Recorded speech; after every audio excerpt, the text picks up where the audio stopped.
Good morning. Our hand today is going to be Pocket Kings. In this hand, early position player open raises to 3. He's playing a 34-13 hand. I've got 183 hands on him. We do have a note pre-flop where he limps first in, mid-position with the ace-6 of clubs. He's then in position and checks it all the way on a jack-jack 9-7-10 board. 10 flush gets there on the river. I've got a raised c-bet and a 3-bet pot with trips. It's on the flop. When we look at his raise first in stat, early positions 32. That's 32 out of 38. And this is a 5NL. It's possible that we were playing shorthanded, and that's going to skew the results a bit. Because when I look at ranges, I'm looking at like 18.9%. We have him limping in mid position with a6 of spades, and it's entirely possible that those are the hands that he limps with, and that his better aces he raises. So like same here, I kind of expect the low suited aces probably limp. Some of these suited kings probably limp, but it still doesn't like give us up to the range that we need until we start adding some of these offsuit hands and connector hands. So we're gonna go with this range. I don't even know how close we are, but it's going to give us a start. Mid-position player calls. He's playing 48-10 over 22 hands. This guy is going to be pretty loose. His VPIP is 29%. He is called to bet 20% 1 out of 5 times. I'm going to give him fairly large range here. This is 35%. I think he's probably calling these suited connectors, at least the suited 1-gappers, maybe the 2-gappers, offsuit hands, just a bunch of hands that he wants to play that have some sort of connectedness to them. I did exclude kings plus ace king. I assume he would 3-bet, and I thought, well, maybe he doesn't 3-bet at all. His stats are 0, but remember, it's only 22 hands. So then he gets to me, and I 3-bet. I 3-bet to 12. We're in position. I think that's probably a suitable sizing. But when we look at this fold 3-bet stat, it's only 20%. We could probably size up. We could probably go up to maybe 15 and get another three big blinds from him. What do I 3-bet with? That's my 3-betting range. We've got 3-bet or call range here as well. So yeah, that's a standard 3-bet. Then we also have the 3-bet call range. I think based on his resistance to fold, I'm going to probably not going to be 3-betting the 3-bet or call range because they're going to be weaker hands. If we 3-bet, I'm not really expecting, like, some of these, the value of these hands comes from when they fold, and I'm just not sure if he's going to be folding these at all. So I think we're going to keep with just our standard 3-betting range here. And both of these players call, and the question is, do they adjust their range to the call? Well, this guy does. He's going to fold at least 20%. So I think what we're going to do is probably narrow it down just a little bit. Maybe take out the ace-9, maybe these 1-gappers. We'll leave the suited and the offsuit hands. It does look like he probably wants to play. Well, no, we'll take off the offsuit. We'll leave him something like this. This player, on the other hand, no, I think we're going to keep his entire range. He's last to act. He knows he doesn't have to face any other raise or bet here, so I think he's just going to keep with that range. Flop comes ace-4-3, 2 spades. We do have king of spades. Don't like the ace. I think the ace hits both of their ranges fairly well. Villain 2 checks, villain 4 checks. Both of them are able to donk here. And let's see if we have any donk stats here. Donks flop with top pair or better. Donk to paired flop without trips or better. Okay, so maybe like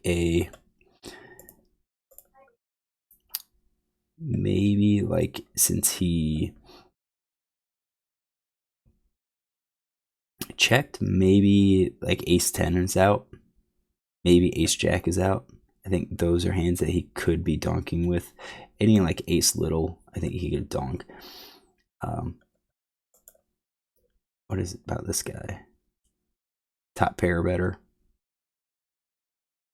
what was this called? Out of position lead. After a pre-flop aggressive check flop with underpair on ace high board.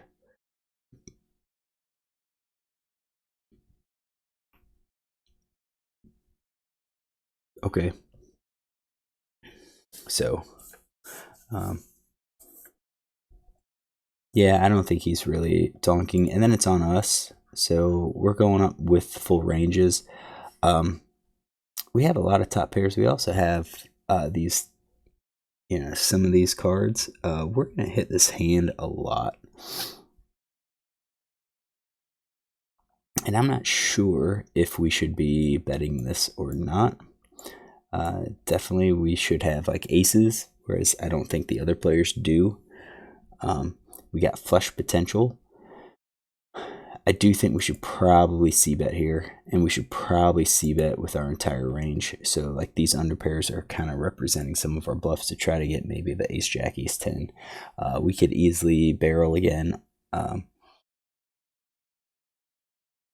Fire out 2 barrels on a non-spade. Now with the spade we probably check behind because we don't want to bet and then get blown off our hand. We do have, basically a nut flush draw. So I didn't check, and I'm not sure why I didn't. I don't think I took a note on here. No, it's not highlighted. So, we've got a set potential. We have top pair potential. Perhaps I was thinking that, these players are either going to hit or miss. And versus 2 players, they're more likely to have the ace. But I just feel like here, with our kings, that's 30% of our hand, 31%, that it's going to help balance our top pair and our sets. So I do think we should probably fire here, not be tricky or anything. So I think that was a mistake on our part. So the 4 pairs the board, and now villain 2 bets, and he bets about half pot. When we look, I should go back here. At this point we had 70. This guy had 20, 23. This guy had 70. I think getting, we could get the job done with, so that's it, like at 8, half pot bets, like 18, a little more than 18. We could probably get the job done with a lower bet, like betting 12 again, maybe betting 14.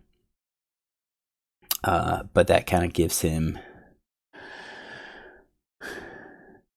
if he shoves, we know we're behind, but we're going to have to call. So that just almost means like we should probably just go ahead and bet 23, put him all in.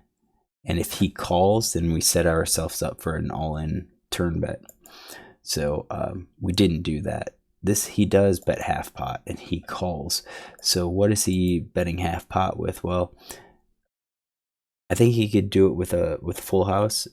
But a full house might actually go a little bit smaller than that. So I'm going to exclude that. But I think top pairs he's going to bet. He also seems like he is somewhat aggressive. So we had donks flop, donks flop, played the turn draw aggressively.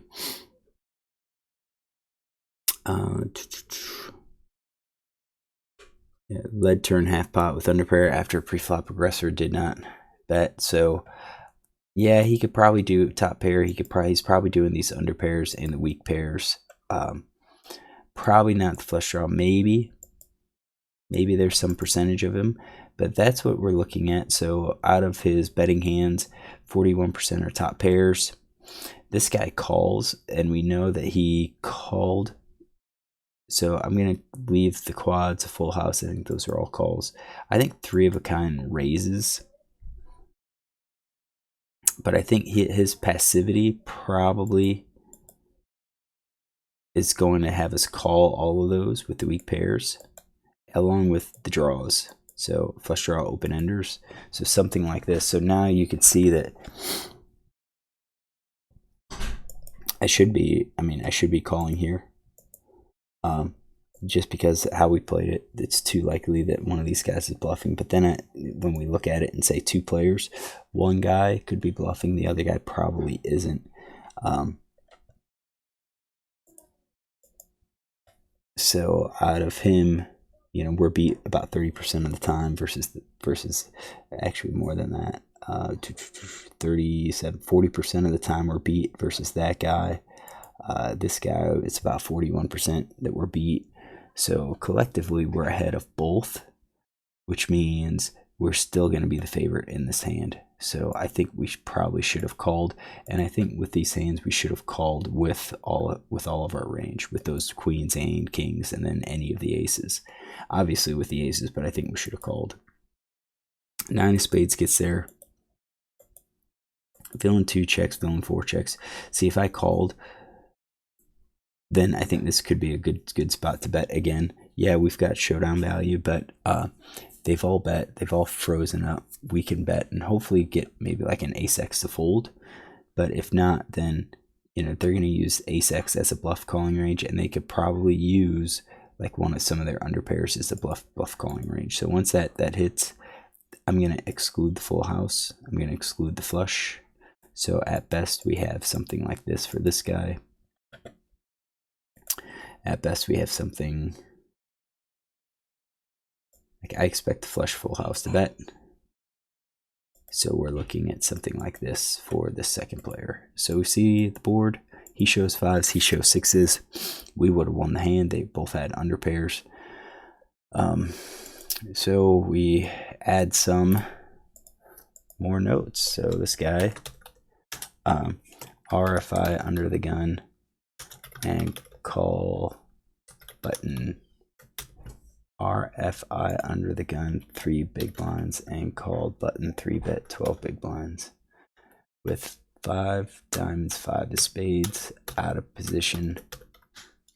So he checked, bet half or bet 50%, check on ace of spades, 4 spades, 3 of hearts, 4 diamonds, 9 of spades. All right, so we got him. Let's get this. So he called under the guns, RFI 3 big blinds and buttons.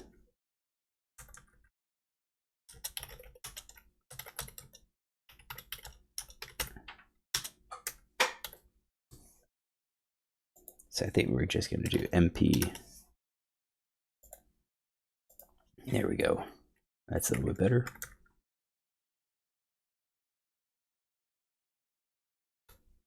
All right, 6 of hearts, 6 of diamonds, and then he just checked, called, checked. Ace of spades, 4 spades, 3 hearts, 4 diamonds, 9 of spades. All right, so we took our notes on these players. I screwed up. I should have c-bet the flop. Because I didn't, I showed weakness. I really should have called a turn. I think that was overly nitty of me. Really should have called with the kings. I would have won that hand. Well, once I called and they go check, check, I think we had possibility then of going ahead and betting this river for a little bit of value, but I wouldn't mind checking behind at that point. It just kind of comes down to, do we think they're going to call bluff catch with these underpairs? If we are, then you can see that this guy has a smaller number of underpairs than top pairs.